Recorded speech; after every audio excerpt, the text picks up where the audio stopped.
अस्सलामुअलैकुम। ये हमारे मुज़फ़्फ़र सलीम भाई करक से और पिंडी में जॉब करते हैं, हमारे पुराने एग्रीमेंट मेंबर हैं और इसके साथ हमारा ऑलरेडी एग्रीमेंट चल रहा है। अभी इसने मज़ीद ख़रीदारी की है। जायंट अंगोरा ब्रीडर पेयर दिया है इनको 1/3 की कैटेगरी में और ये 3 पेयर दिए हैं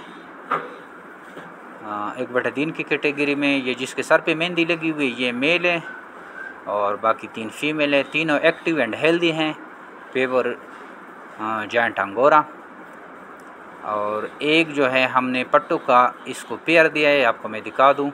ये वाइट मेल और ये चेकट की फ़ीमेल है।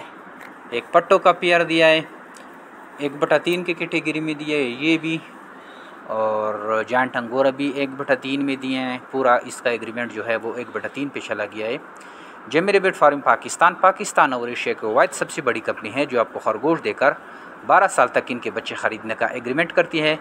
अभी काफ़ी सारे पैकेजेस चल रहे हैं और इन पैकेजेस से लोग भरपूर फ़ायदा उठा रहे हैं। 50, 60, 70 और 100 तक पीसीज लोग लेके जा रहे हैं, क्योंकि ये पैकेजेस हमारे पास तब तक हैं जब तक हमारे पास वो लिमिटेड स्टॉक पड़ा हुआ है। जैसे ही वो स्टॉक ख़त्म होगा तो ये पैकेजेस भी ख़त्म हो जाएंगे। अगर आप इन पैकेजेस से फ़ायदा उठाना चाहते हैं तो आइए जेमी रैबिट फार्म पाकिस्तान पे तशरीफ़ लाएं और इन पैकेजेस से भरपूर फ़ायदा उठाकर अपने फार्मिंग का आगाज़ करें। ये फार्म के एक दफ़ा व्यू दिखा दूं आपको मैं, ठीक है। Thank you, वस्सलाम।